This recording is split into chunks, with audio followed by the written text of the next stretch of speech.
vous le disais, il sera disponible de toute façon en replay. Bien, alors on vous remercie de votre participation à ce troisième webinaire, donc télétravail et ergonomie. Nous allons nous présenter, donc je vais laisser la parole à ma collègue. Donc bonjour à tous, je me présente, je m'appelle Céline Ramos, je suis technicienne en hygiène sécurité au pôle prévention basé sur Auxerre. Voilà, donc moi c'est Valérie Lux, je suis ergonome et donc nous allons avec ma collègue aujourd'hui vous présenter donc un événement, une présentation sur le télétravail et l'ergonomie. Donc comme je l'ai dit tout à l'heure, mais pour les derniers arrivés, eh bien un modérateur est présent et va répondre à vos questions dans le chat que vous pouvez avoir, que vous pouvez voir en bas à droite de votre écran, qui s'appelle Public. Vous pouvez poser vos questions. Notre modérateur va les compiler et puis nous y répondrons avec ma collègue à la fin de la présentation. Pour ceux qui nous connaissent déjà un petit peu, notre modérateur est Nadine Trucchi, qui est également technicienne hygiène sécurité au pôle prévention. Le replay de la présentation sera disponible sur notre site internet, comme les autres webinaires que l'on a déjà proposés à nos adhérents. Vous pourrez, dès la semaine prochaine, début de semaine prochaine, venir le consulter. Et puis voilà, les aspects techniques, on l'a déjà dit tout à l'heure, et puis notre modérateur pourra également vous répondre si besoin. Alors, je vous propose que l'on commence. Juste une autre information que j'ai pas pensé à vous dire, c'est que cette présentation peut également être proposée en intra-entreprise, sous la forme de webinaire également. Si vous souhaitez le proposer à vos collaborateurs, c'est possible aussi de le mener en intra-entreprise. Voilà. Alors, le télétravail, déjà, savoir de quoi on parle. Qu'est-ce que le télétravail?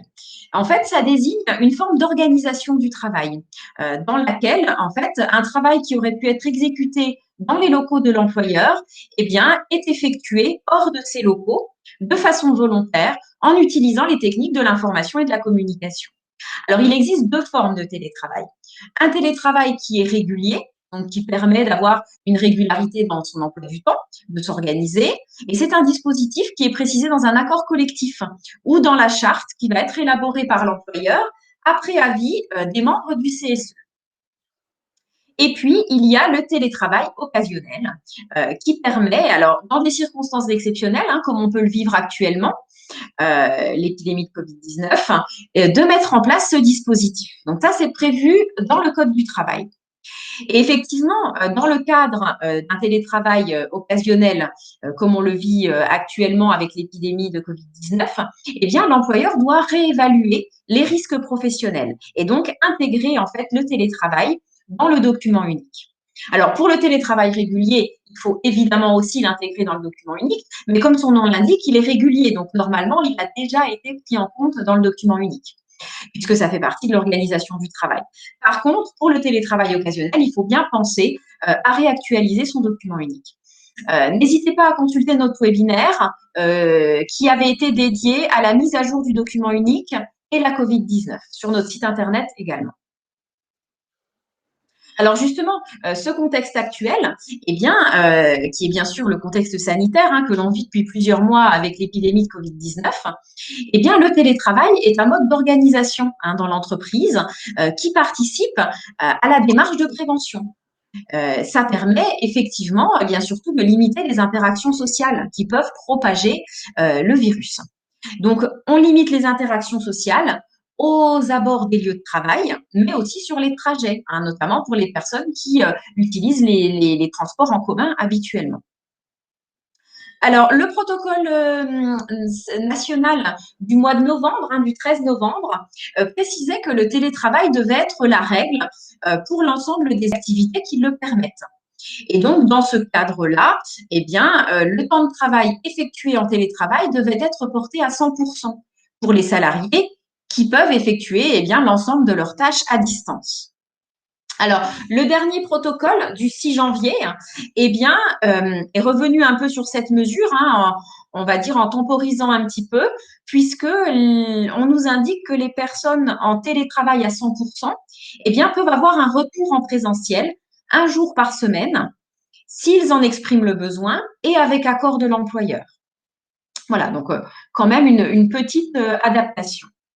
Et puis, on a aussi un accord national interprofessionnel, l'ANI du 26 novembre 2020, qui donne eh bien, un cadre de référence pour une mise en œuvre réussie du travail.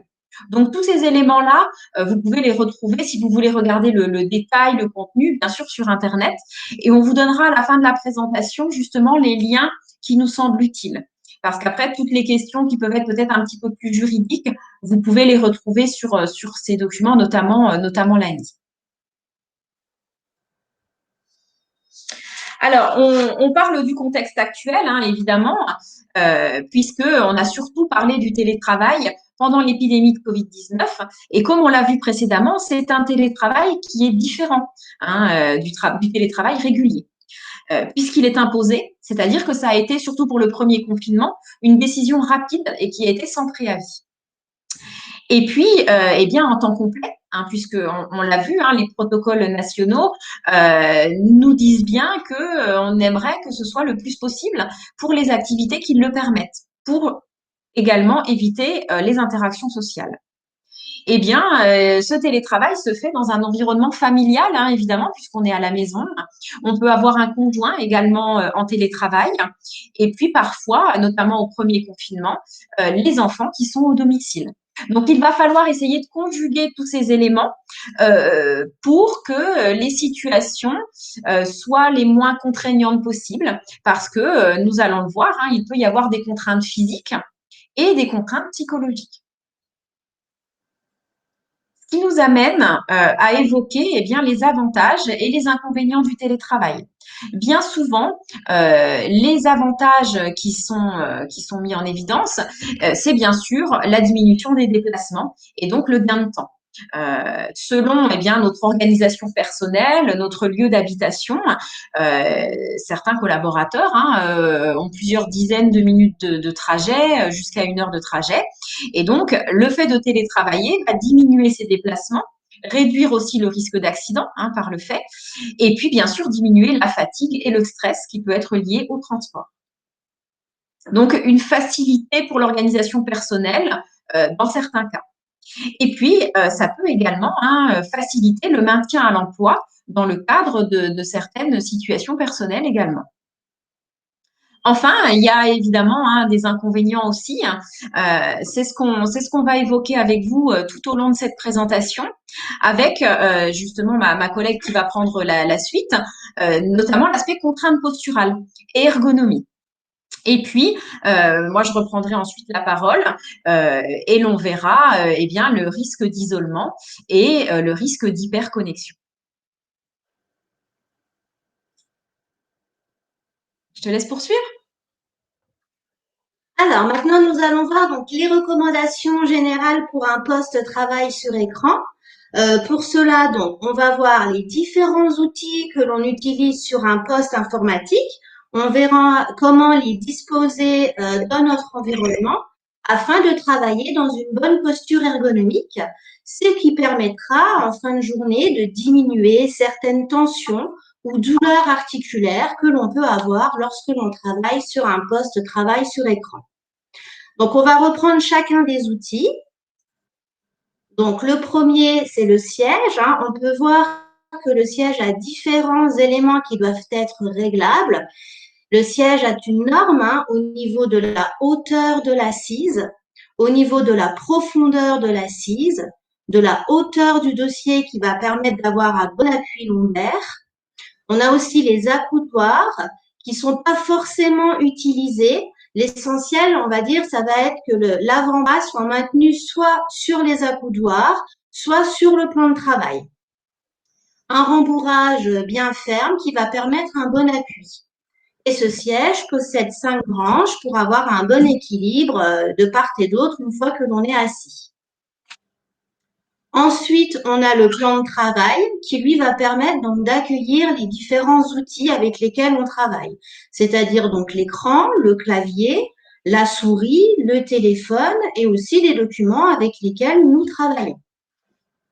Le plan de travail doit avoir un espace libre pour les jambes qui doit être au moins de 70 cm de profondeur au niveau des pieds. On peut voir certains utilisateurs en dessous de leur plan de travail.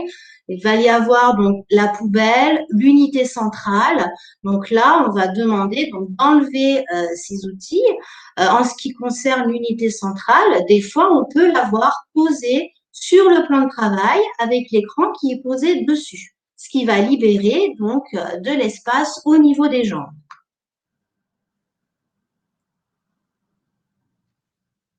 Ensuite, nous avons le repose-pied, qui lui est proposé généralement pour les personnes de petite taille. Ça va leur permettre de s'asseoir au fond du siège et ainsi d'obtenir une position confortable au niveau des jambes. Donc de même, le repose-pied a une norme au niveau de la largeur, de la hauteur et de l'inclinaison. Il va permettre que les cuisses soient horizontales et que l'angle cuisse-jambe est de 90 degrés ou légèrement obtus. On peut voir aussi certains utilisateurs qui vont poser leurs pieds sur les branches de la chaise, ce qui va engendrer à la longue, puisqu'on est en posture fixe, des douleurs au niveau des jambes et puis aussi des fois des troubles de la circulation sanguine.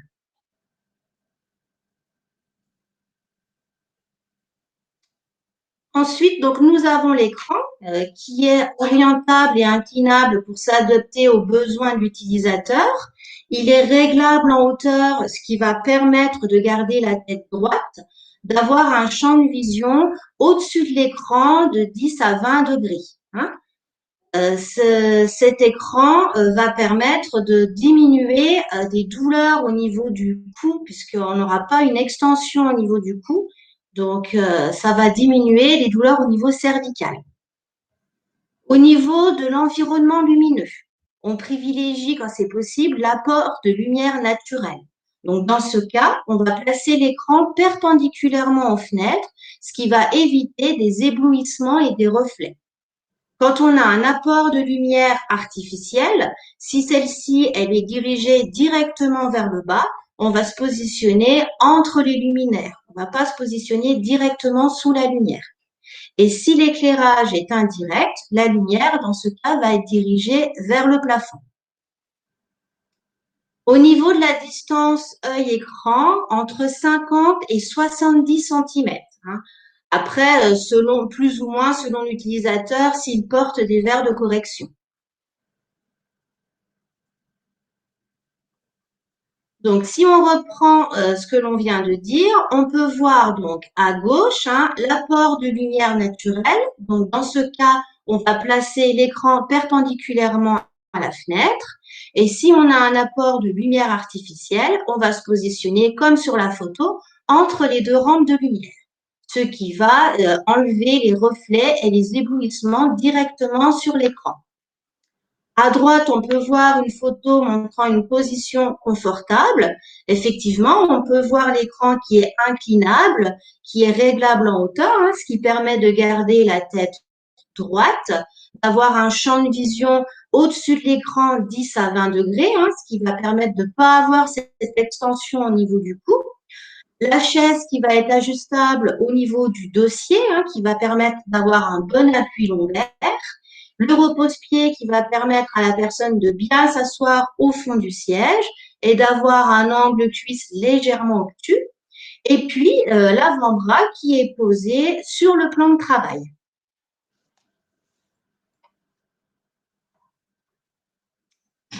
Ensuite, on a le clavier, donc il a une épaisseur, une inclinaison qui va limiter l'extension du poignet, puisqu'on peut voir derrière le clavier la présence de petits clapets qui permet justement cette inclinaison. Donc, plus elle sera marquée et plus on va casser au niveau du poignet, ce qui va engendrer donc des douleurs au niveau du poignet et puis qui peut engendrer aussi des fourmillements à la longue au niveau des doigts. On peut voir que le clavier a aussi une norme au niveau de l'épaisseur, donc de l'inclinaison, comme on vient de voir, et aussi de l'éloignement du bord de la table, entre 10 à 15 cm, ce qui va permettre de poser l'avant-bras sur le bord de la table. Et donc ensuite, nous mettrons les documents entre le clavier et l'écran. Souvent, on voit des utilisateurs mettre les documents entre l'utilisateur et le clavier, ce qui va engendrer que l'on va frapper sur le clavier bras tendu et qui, à la longue, va donner des douleurs au niveau des épaules. On va avoir des fois un point, ça chauffe, et au niveau des bras. Donc, on garde bien cette distance, 10-15 cm, avec les documents soit entre le clavier et l'écran ou sur le côté. Ensuite, nous avons la souris. Donc, il y a différentes tailles pour s'adapter donc à la main de l'utilisateur, selon si c'est une grande main, une petite main, et aussi selon si c'est un droitier ou un gaucher. Et cette souris se situe dans le prolongement de l'épaule, l'avant-bras étant appuyé sur la table. Bien aligner ses outils. L'environnement physique, donc des fois on peut remarquer dans la pièce dans laquelle on travaille que l'on a des petites décharges électriques lorsque l'on touche certains objets métalliques. Ça montre que la pièce dans laquelle on travaille est sèche. Donc, on va essayer d'apporter une humidité relative entre 40 et 60% en installant donc des humidificateurs et ou des plantes vertes, ce qui va diminuer et enlever ces petites décharges que l'on a durant la journée. Concernant l'éclairement, donc si on a une lecture de documents, on va être environ à 300 lux. Par contre, 200 lux sans lecture de documents. Donc là, c'est le minimum fixé par le Code du travail. La recommandation, c'est plutôt la norme AFNOR NFX 35-102 qui pourra plus vous donner des informations, à savoir que si on a un apport de lumière naturelle, on va déjà être aux alentours de 500 lux. En ce qui concerne la température, donc entre 20 et 24 degrés pour la période hivernale et 23-26 degrés pour la période estivale. Donc, une petite photo de synthèse qui montre donc le poste installé sur un travail sur écran. Donc là, on peut voir donc l'utilisation des réglages au niveau du siège, au niveau du dossier pour l'appui lombaire, la profondeur du siège avec les pieds bien à plat qui permettent un angle cuisse-jambe de 90 degrés, la présence des 5 branches au niveau du siège, le clavier à plat posé à 10-15 cm du bord de la table qui va permettre de mettre l'avant-bras bien posé avec un angle de 90 degrés. Les documents placés entre le clavier et l'écran. Cet écran qui est à distance de 50 à 70 cm de l'utilisateur, qui est légèrement incliné, et puis en hauteur qui va permettre donc d'avoir le regard droit, de permettre de ne pas avoir cette extension au niveau du cou. Donc là, avec l'apport naturel, on a de 500 lux au niveau de l'éclairage. Donc, si vous le souhaitez, sur le site de la IST 89, vous pouvez retrouver la plaquette Travail sur écran qui va reprendre donc tous les outils que l'on vient de voir et puis comment les installer pour travailler dans une bonne posture ergonomique. Donc maintenant, après avoir fait tous ces outils, on va pouvoir mettre en pratique, c'est-à-dire voir comment les installer lorsque l'on est en télétravail. Donc tout d'abord, on va choisir la pièce dans laquelle on va s'installer, à savoir que cette pièce doit être dans un endroit calme, avec un apport de lumière naturelle quand c'est possible et qui va permettre justement d'avoir une bonne concentration et qu'une fois que l'on est dans cette pièce, les personnes autour de la famille savent qu'on ne doit pas vous déranger. Vous êtes en télétravail. Et donc, dans cette salle, on va essayer de se rapprocher de la configuration d'un bureau professionnel adapté. C'est-à-dire que là, on va reprendre donc les différents outils comme on a vu précédemment, et puis on va essayer de s'installer. Donc, le plan de travail, on peut voir donc sur la photo de droite, on est dans une cuisine, on peut, ce plan de travail doit permettre donc d'accueillir notre ordinateur, le clavier, la souris, le téléphone et éventuellement des documents sur le côté. Donc là, on peut voir que c'est possible, on a l'espace suffisant. Sur la photo de gauche, par contre, on peut voir que la personne s'est installée dans un salon, donc assise sur un canapé et sur la table basse, donc un ordinateur portable qui est à la même hauteur que l'assise. Ce qui va engendrer donc à la longue des douleurs au niveau du dos, au niveau des cervicales et puis au niveau aussi des jambes puisqu'il n'y a pas d'espace nécessaire pour mettre les jambes sur la table. Au niveau du siège, donc même si on n'a pas de siège avec les différents réglages comme on a pu voir tout à l'heure, on peut quand même arriver à s'installer de manière ergonomique. C'est-à-dire que pour avoir un appui lombaire, on peut voir sur la photo de droite, on va mettre un coussin au niveau du dossier pour permettre cet appui lombaire. Et si on a besoin de se surélever par rapport au plan de travail, eh ben on surélève avec un coussin. Contrairement à la photo de gauche où là, on peut voir la personne qui est installée sur son lit, jambes croisées, donc ça va engendrer des douleurs au niveau des jambes, des douleurs au niveau des cervicales, puisque pour lire sur l'écran, elle va devoir baisser la tête. Donc ça va engendrer aussi des douleurs au niveau lombaire, puisqu'on n'a pas d'appui au niveau du dos.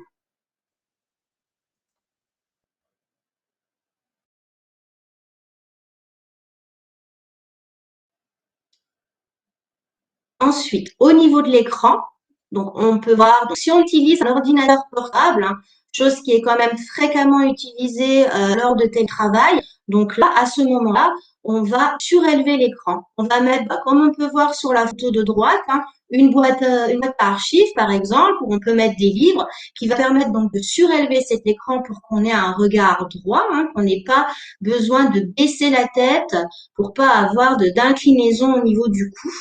Donc là, et on va mettre aussi un clavier et une souris déportée. Contrairement à la photo de gauche, où on peut voir la posture contraignante qui va engendrer justement des douleurs au niveau du dos, au niveau du cou, au niveau des épaules, au niveau des poignets. Le clavier et la souris. Donc, à droite, comme on a mis un clavier et une souris déportée, on va placer ce clavier à 10-15 cm du bord de la table, ce qui va permettre de poser l'avant-bras sur le bureau. Et puis, dans le prolongement du bras, on va mettre la souris.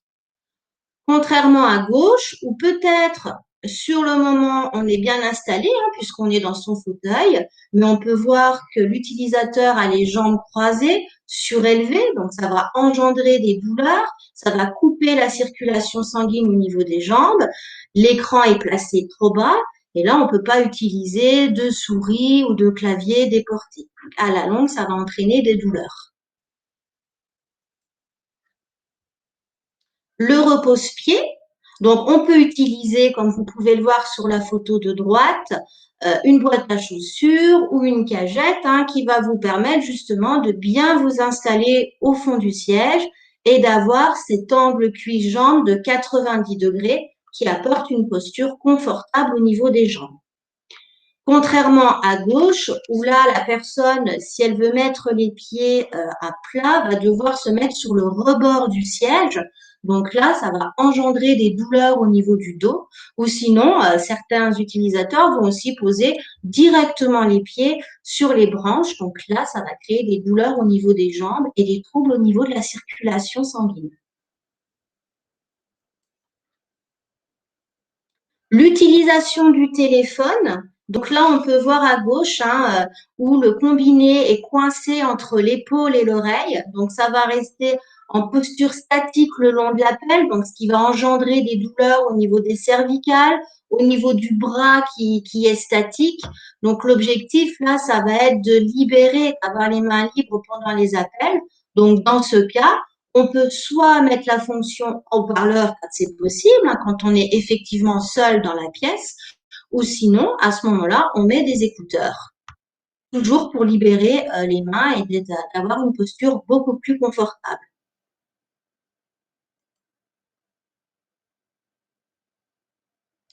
Alors, les faux amis.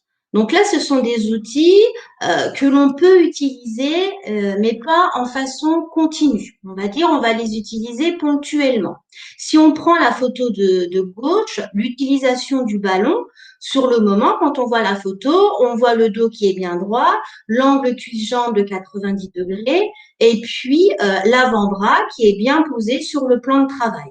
Alors, ce ballon nous fait lutter un peu contre l'instabilité afin d'avoir un maintien pour être bien fixe par rapport à son écran. Donc, ce risque d'instabilité va obligatoirement nous obliger à faire un effort au niveau des muscles posturaux. Donc, à la longue, c'est pour ça qu'on ne peut pas utiliser plus de 20-30 minutes l'utilisation de ce ballon. Et en plus, au niveau de la vue, ce ne sera pas une vue qui va rester stable. On va bouger aussi à ce niveau-là. Donc, on peut l'utiliser, mais pas de manière continue. Ensuite, on a le siège assis genou. Donc là aussi, ce siège va nous obliger à avoir une posture fixe au niveau des jambes. Donc, elles vont être pliées de façon continue, va accentuer le pli au niveau du genou. Donc là aussi, c'est un outil qu'on ne va pas utiliser de manière continue. À savoir que de toute façon, aucune posture prolongée n'est confortable. L'objectif, ça va être d'alterner aussi bien entre le siège, entre le ballon, entre le siège assis genoux et aussi d'alterner de se lever. On essaye de bouger puisque lorsque l'on est sur un travail sur écran, on est en posture fixe.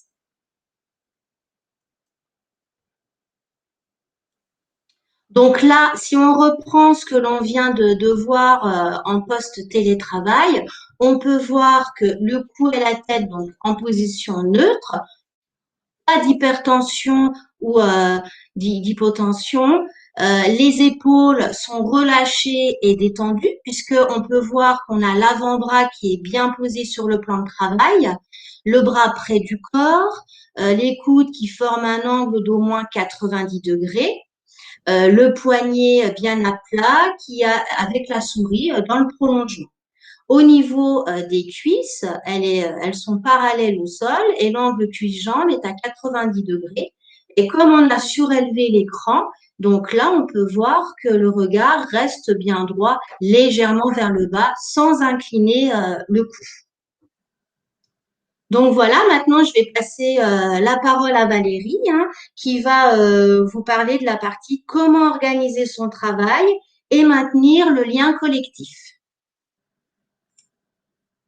Alors, merci Céline. Donc, effectivement, après tout cet aspect postural, eh bien, je vous propose qu'on passe un peu à l'aspect aussi psychosocial et organisationnel du télétravail.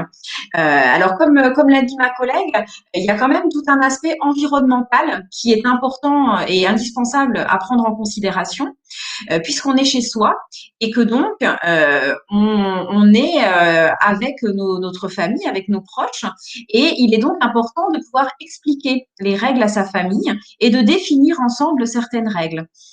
Le fait de délimiter les zones de travail est également important. Nous l'avons vu tout à l'heure, ça peut être bien d'établir ce que l'on appelle des limites physiques et psychosociales, hein, du coup. Les limites physiques, eh bien effectivement, si on en a la possibilité, c'est de s'isoler dans une pièce pour pouvoir travailler et donc être aussi mieux concentré que lorsque l'on a le bruit environnant. Alors ça peut être le conjoint qui est aussi en télétravail, qui téléphone, qui est en visioconférence, etc. Ou les enfants, dans le cas où eh bien, on n'a pas d'autre choix que d'avoir les enfants à domicile. Et dans ce cas-là, ça peut être effectivement plus compliqué. Alors, passé cet aspect environnement de travail, il y a quand même l'organisation du temps et de la charge de travail, puisque le télétravail, notamment lors du premier confinement, a quand même bouleversé les organisations du travail. Alors, ce qui est préconisé, c'est de conserver des habitudes que l'on avait déjà acquises au travail, que ce soit par exemple les horaires et même jusqu'aux vêtements de travail, par exemple. On se met vraiment en conditions habituelles de travail. Respecter les horaires, eh bien, ça permet notamment de faciliter l'équilibre entre la vie professionnelle et la vie privée. Parce qu'on a vu parmi les inconvénients, il y a quand même notamment un risque d'hyperconnexion lié au télétravail. Puisqu'on est chez soi, ben, on n'arrive pas forcément à faire la part des choses entre le travail et la vie personnelle. Donc, toutes ces règles eh bien, sont censées aider les télétravailleurs à établir certaines limites. Se fixer un planning et programmer des objectifs quotidiens. Donc ça, effectivement, hein, je dirais, bah, comme au travail, on a un planning, des objectifs. Et bien là, on va continuer ces habitudes-là pour organiser et planifier sa charge de travail comme habituellement. Et le fait de maintenir des pauses régulières, ça permet également de conserver les habitudes que l'on avait précédemment au travail. Ensuite, il y a également un aspect formation des salariés qui est important parce que le télétravail, eh bien, utilise forcément des outils de communication et dans certains cas, des nouveaux outils de communication, notamment pour les collaborateurs qui n'avaient jamais télétravaillé. Les relations effectivement entre les collègues, eh bien, vont être liées à la maîtrise de ces nouveaux outils. Ces nouveaux outils vont permettre de travailler à distance, mais aussi de conserver des relations entre collègues. Alors, ils sont jugés quand même de manière générale assez intuitifs, ces nouveaux outils, mais il ne faut tout de même pas qu'un collaborateur hésite à demander une formation s'il ne se sent pas à l'aise avec son utilisation. Donc ça, c'est aussi un élément à communiquer auprès des collaborateurs, c'est ne pas hésiter à demander de l'aide face à l'utilisation de ces nouveaux outils. Ensuite, un aspect important également hein, pour favoriser ce télétravail dans de bonnes conditions, c'est la relation avec le manager. L'idée étant d'organiser des points réguliers avec son manager. Alors, il faut savoir que le télétravail, lorsqu'il a été mis en place de manière précipitée, hein, sans préavis, eh bien, a été un bouleversement pour les collaborateurs, pour les managers également. Hein, ce sont de nouvelles conditions managériales. Donc, du coup, c'est important pour tout le monde de pouvoir organiser des points réguliers avec son manager. Essayer de définir des objectifs, comme on pouvait le faire précédemment au bureau. Planifier, bien sûr, sa charge de travail. Hein, ça, c'est important pour le collaborateur, bah, pour savoir où il va, s'il s'oriente dans la bonne direction, etc. Mais aussi pour le manager, hein, pour pouvoir toujours assurer un suivi pour son équipe. Et puis, ben, les collaborateurs peuvent avoir besoin de formation, hein, comme on vient de le voir, mais les managers également. Et dans ce cas, hein, on peut également proposer une formation spécifique pour les managers qui soit en lien avec ce nouveau mode d'encadrement, notamment si le télétravail est amené à se pérenniser dans l'entreprise.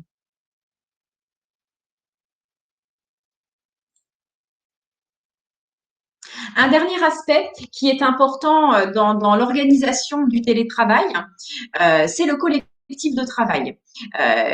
L'idée étant d'essayer de maintenir le plus possible le collectif de travail. Alors, la première chose indispensable, c'est de définir au sein de l'entreprise, eh bien, de façon assez claire, les règles d'éligibilité au télétravail. Il peut y avoir effectivement parfois des postes qui soient éligibles au télétravail et d'autres non. Donc, dans ce cas-là, que ce soit par un accord avec l'entreprise ou par une charte, en impliquant bien sûr le dialogue social, hein, les membres du CSE, de définir les postes éligibles, les horaires également, les conditions, etc. Donc tout ça, vous pouvez vous aider hein, pour ces éléments-là, notamment de l'accord national interprofessionnel hein, qu'on vous a évoqué tout à l'heure, l'ANI du 26 novembre. Bien sûr, on va essayer d'éviter, alors dans la mesure du possible, puisqu'on a vu que dans le contexte actuel, c'est quand même une mesure de prévention phare hein, de lutte contre le virus, mais il est quand même recommandé d'éviter le télétravail à temps complet. Alors pour les raisons qu'on a pu évoquer jusqu'à présent, et c'est d'ailleurs pour ça que le gouvernement a proposé depuis le 6 janvier que pour les personnes qui sont en télétravail à 100%, elles puissent revenir une journée par semaine au bureau si elles le souhaitent et avec accord de l'employeur. Parce que l'aspect psychosocial est quand même très important et que il faut essayer aussi de lutter contre le risque d'isolement lorsque l'on est en télétravail à 100%. Alors, aussi pour lutter contre cet isolement et favoriser le lien collectif au sein de l'équipe, il est possible aussi d'instaurer des messageries instantanées qui permettent bien, aux collaborateurs toujours de communiquer de façon plus simple euh, en étant à distance.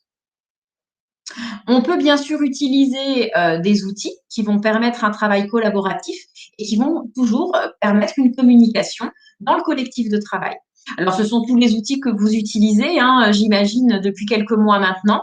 Ça peut être de l'audioconférence, mais aussi de la visioconférence, de façon à toujours travailler de manière collaborative.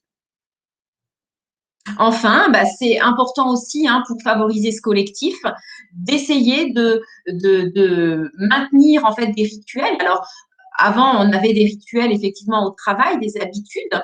Là, les rituels vont être un petit peu bouleversés parce que vous allez avoir dans une entreprise parfois des salariés qui vont être en télétravail et des salariés qui vont continuer en présentiel parce que leur activité ne leur permet pas de télétravailler.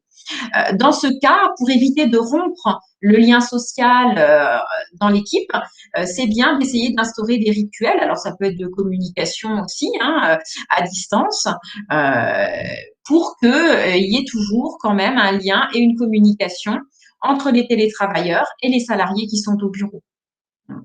Donc ça, c'est effectivement important pour maintenir le collectif de travail. Voilà pour cet aspect organisationnel du télétravail. On vous redonnera à la fin les liens effectivement utiles qui vous permettront peut-être d'approfondir aussi cette partie-là. Nous allons terminer par des éléments également intéressants pour les collaborateurs en télétravail. C'est par exemple la notion d'étirement et puis d'hygiène de vie. Les étirements, en fait, constituent des pauses actives. Lorsque l'on est en télétravail, on a plutôt tendance à être plus passif et donc un peu plus sédentaire également. Donc, ce sont en fait des petits exercices, certains d'entre vous en connaissent probablement, qui sont simples, qui peuvent être exécutés pendant quelques minutes, plusieurs fois dans votre journée de travail, qui sont accessibles à tout le monde, mais l'idée, c'est vraiment de ne pas se créer de douleur, d'accord? Si à un moment donné, ça devient douloureux, à ce moment-là, on ne pratique pas ce type d'exercice et on consulte plutôt son médecin. Le but de ces étirements et de ces pauses actives, en fait, est de diminuer la tension musculaire, de diminuer le stress qui peut être lié au travail et aussi d'améliorer le bien-être. Alors, quelques exemples d'étirements. Vous voyez là, notamment au niveau des cervicales, notamment, des petits exercices que vous pouvez faire toutes les heures quand vous êtes devant votre écran. L'idée étant d'éviter cette monotonie, cette posture statique prolongée, en étant un petit peu plus actif à certains moments. Sachant que si vous souhaitez approfondir ces notions-là, nous avons au sein des équipes médicales des intervenants, des infirmiers en santé au travail qui peuvent approfondir ces notions. Donc là, ce sont des petits exercices, des exemples au niveau des cervicales pour se détendre, étirer ses muscles. Et ici, vous voyez des exemples plutôt au niveau du membre supérieur, membre inférieur. Les membres supérieurs sont effectivement assez sollicités par rapport au travail sur écran, notamment les mains, les doigts également pour la saisie. Et puis ici, les membres supérieurs, les membres inférieurs également. Vous pouvez aussi vous lever. C'est conseillé lorsque l'on travaille sur écran en position assise de se lever toutes les heures, aussi pour faciliter le retour veineux. Et puis, cette photo, ce schéma ici, fait référence aussi à la fatigue visuelle, au fait aussi d'à un moment donné, de dégager son champ de vision des écrans, de regarder au loin, de cligner des yeux, hein, pour aussi avoir l'œil qui s'assèche moins et de provoquer des larmes. Donc voilà, quelques exemples, hein, que vous pourrez approfondir si vous le souhaitez. Enfin, pour terminer, toujours sur ces notions-là, la notion d'hygiène de vie, parce qu'effectivement, le télétravail va avoir tendance à augmenter la sédentarité et également peut augmenter le stress. Avec des effets potentiels, hein, pour la santé, notamment le risque de prise de poids, d'insomnie, hein, on passe effectivement aussi plus de temps devant les écrans, d'irritabilité, troubles de la concentration, etc. Hein, la liste n'est pas exhaustive. Et l'idée, eh bien, c'est d'essayer de maintenir une activité physique régulière, d'essayer de préserver son sommeil, donc plutôt se déconnecter des écrans quand même un certain temps avant de se coucher, et de conserver, hein, aussi un équilibre alimentaire. Hein, en fait, l'idée, c'est d'essayer de conserver aussi les habitudes que l'on avait quand on était également au bureau. Pareil, ces notions-là, si vous souhaitez les approfondir pour vos collaborateurs, nous avons cette possibilité également en interne, hein, au sein des équipes médicales. Donc, n'hésitez pas à nous contacter pour ces sujets-là.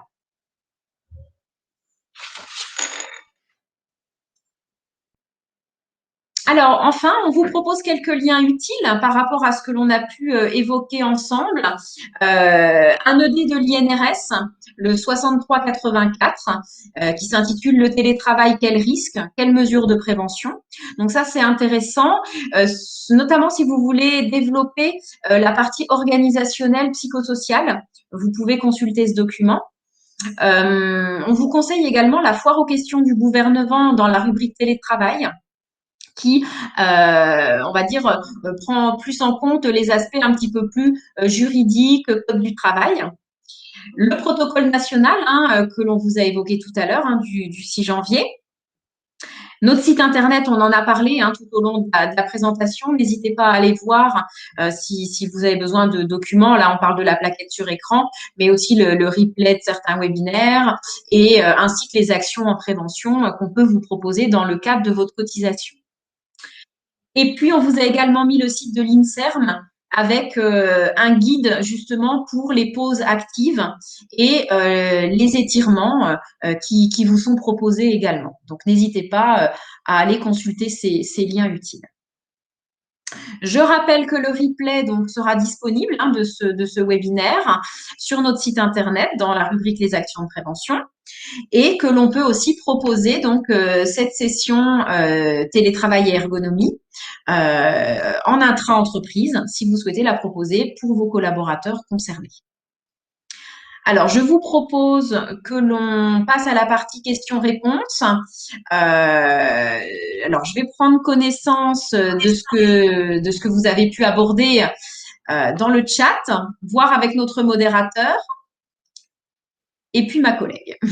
On vous demande juste quelques petites minutes. Donc, moi, j'ai une question, hein. Oui. La plupart des gens en télétravail temporaire travaillent sur des ordinateurs portables, donc difficulté de conjuguer les distances d'écran et distances de clavier et hauteur d'écran. Donc oui, effectivement, on a pu voir tout à l'heure, hein, quand je vous ai montré l'installation en télétravail, la plupart utilisent des ordinateurs portables. C'est pour ça que j'avais expliqué de mettre en place un rehausseur au niveau de l'écran pour que vous ayez bien l'écran face à votre regard, hein, pour pas avoir justement à baisser la tête comme on a pu voir sur les images avec les postures contraignantes, ce qui va imposer ensuite de mettre en place donc un clavier déporté et une souris déportée. Donc là, ça vous rajoute effectivement des outils, mais c'est la seule manière pour pouvoir apporter une posture ergonomique. On a une question pour les verres progressifs. également. Euh, Après, j'ai une autre question.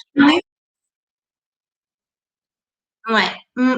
oui, au niveau des verres progressifs, Céline, du coup, effectivement, il y a une Ça question va pour être les. la même chose, hein. Ça va être de régler l'écran, hein.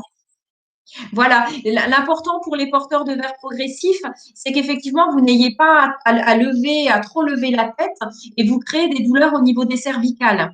Donc, vaut mieux régler votre écran un petit peu plus bas que de le régler trop haut. Donc là, c'est pareil, hein, c'est ce que ma collègue vous a expliqué. En télétravail, eh bien, on va essayer de faire avec les outils que l'on a à disposition. Et donc, ben, j'avoue que parfois, ça peut être un petit peu compliqué d'essayer de jauger avec le matériel que vous allez avoir pour rehausser votre écran, mais pas trop, hein. N'hésitez pas aussi à jouer sur l'inclinaison de votre écran, d'accord? Ou là, pour le coup, ça peut être un peu plus facile avec un ordinateur portable.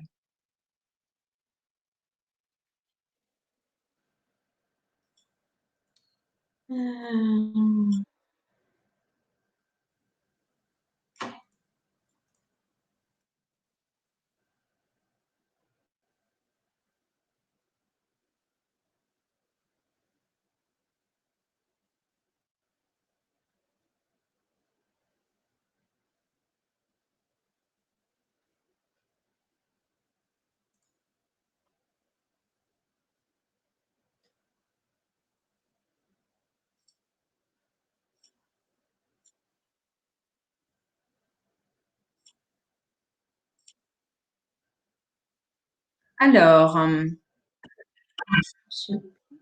j'ai une question qui est un peu plus ancienne. Je suis référente DU, je peux faire passer ce webinaire à mon équipe administrative qui est à 100% en télétravail. Ok. Alors oui, donc comme je vous l'ai dit, on peut proposer cette session avec une présentation de notre part en intra-entreprise. Donc, vous pouvez proposer à votre employeur que l'on organise cette session et que on la présente en intra-entreprise. On créera un événement propre à votre structure. Après, si vous n'avez pas la possibilité, que c'est contraignant, le replay sera également disponible.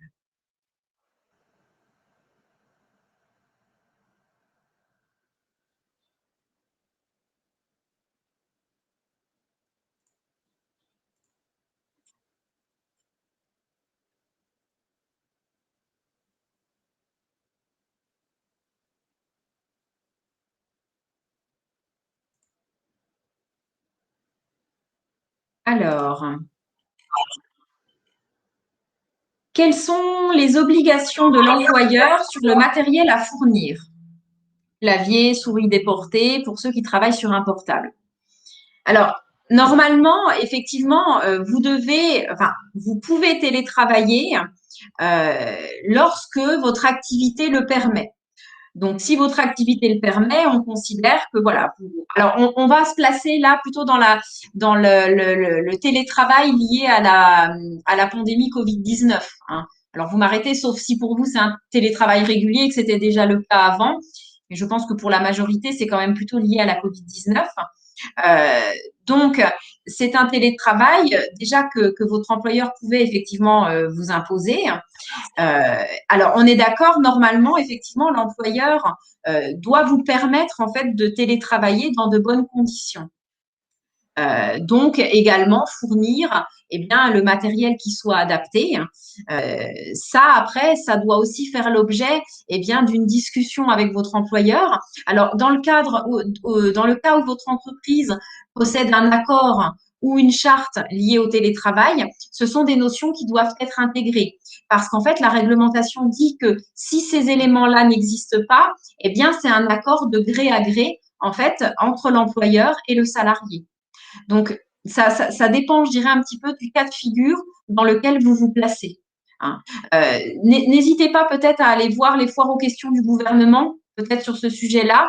Et comme ça, vous vous situerez en fonction de l'état de votre entreprise, si vous avez un accord ou une charte liée au télétravail.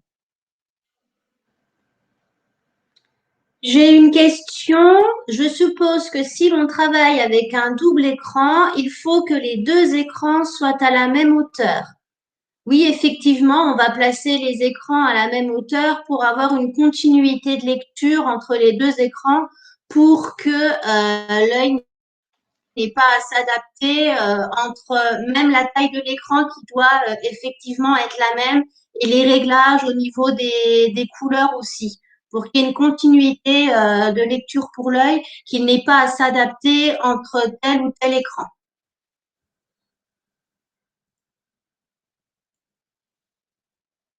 Hum.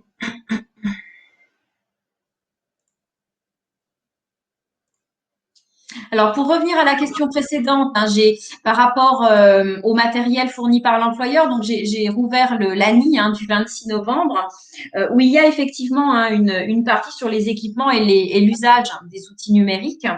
Euh, et que donc, que ce soit l'employeur qui fournisse ou non le matériel, il faut quand même bien considérer aussi le respect de la RGPD, du règlement de protection des données, et que ils mettent que dans cet accord, il faut effectivement définir avec l'employeur la possibilité d'établir un socle de consignes minimales, la mise à disposition du matériel qui est fourni aux salariés et la mise en place de protocoles qui garantissent aussi les confidentialités, etc. Donc, on voit que c'est vraiment un accord aussi à trouver avec l'employeur.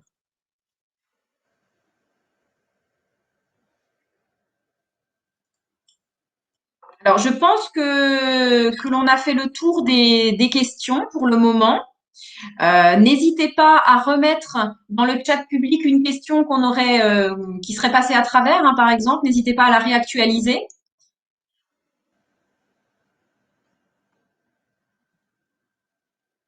Mais normalement, je pense qu'on a fait le tour parce que notre modérateur nous a tout envoyé. On vous laisse encore quelques minutes. S'il y a d'autres questions, n'hésitez pas.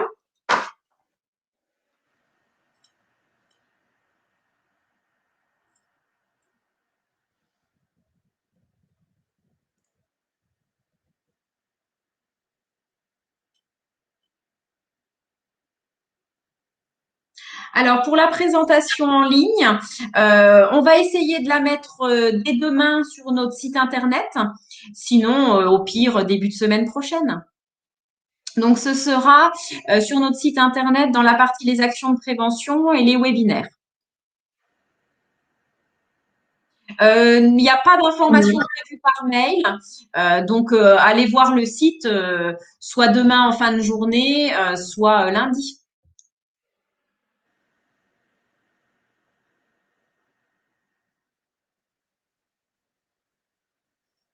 Là aussi, on a une question, Valérie, sur la présentation en entreprise, si elle sera identique pour les salariés. Donc, je pense qu'on peut l'adapter aussi en fonction de Oui, l'entreprise. oui, si vous voulez, c'est une base de travail. Après, à partir du moment où on travaille avec un adhérent, bien sûr, on définira ensemble quels sont vos besoins, vos attentes, et puis on s'adaptera en fonction. On l'a vu, selon le fonctionnement de l'entreprise, ça peut être un peu différent, le matériel utilisé, etc. Il faut le considérer comme un socle, une base de travail que l'on pourra adapter avec vous.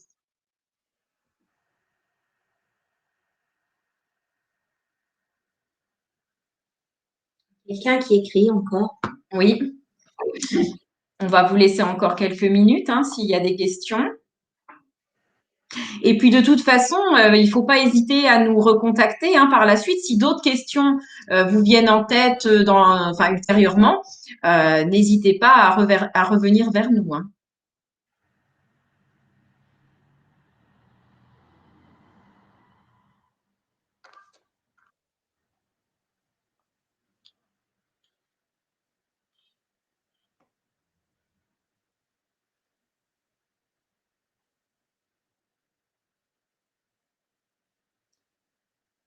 Oui, Oui, c'est sur le même oui, c'est espace. ça. Oui, c'est ça, Madame Canet, effectivement. Il y a le référent Covid et il y a également la mise à jour du document unique avec la Covid-19. Donc là, ce sera effectivement le troisième webinaire à disposition.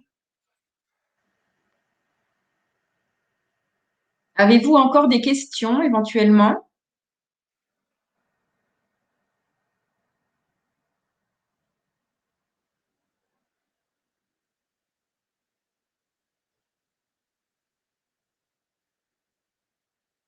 Alors, Monsieur Cacré.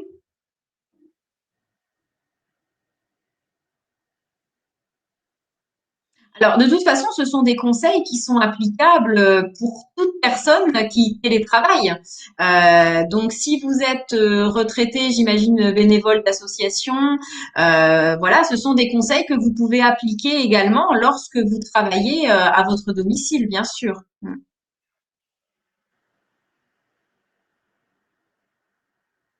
Merci à vous pour votre présence.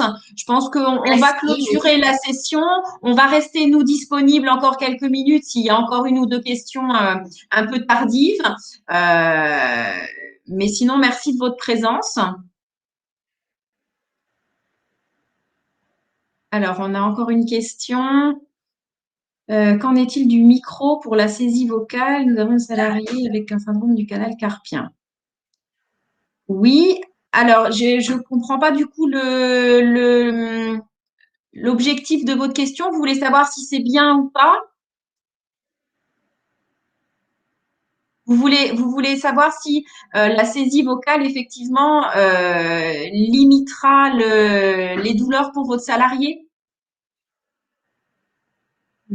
La personne a un micro, où doit-on le mettre? Alors, c'est-à-dire, elle a un micro qui n'est pas sur sa situation de travail, c'est-à-dire il est déporté de son ordinateur ou c'est un casque avec micro? Alors, ça pourrait Elle être n'a pas bien de que ce casque. soit un casque avec un micro, ce serait plus facile.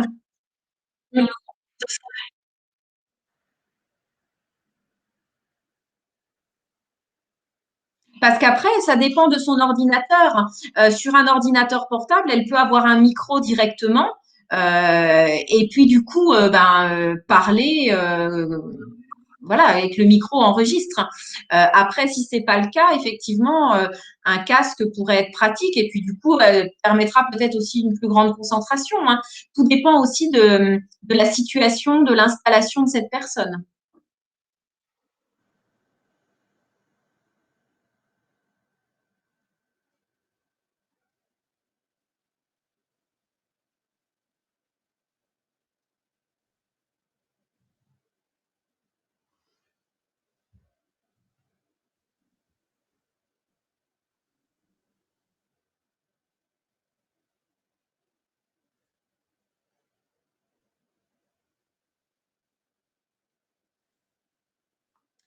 Alors, ça fera deux casques, un pour le téléphone et un pour la saisie vocale. Alors, ça risque. Bon, je pense qu'il faudrait peut-être, si vous voulez, je peux vous proposer qu'on se rappelle. Ce sera peut-être plus facile par téléphone, comme ça, on évoquera peut-être la situation dans son ensemble, parce que du coup, un sujet en fait va faire écho à d'autres, à d'autres installations du poste de travail. Je pense que ce sera peut-être plus simple, hein. Je me note de vous recontacter, donc Madame Canet.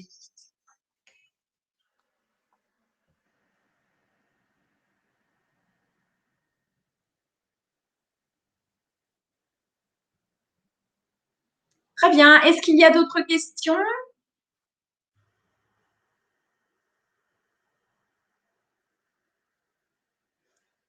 Bien, je vois que certains, voilà, d'entre vous sont déjà en train de nous quitter. Donc, on vous Oui. remercie encore pour votre participation.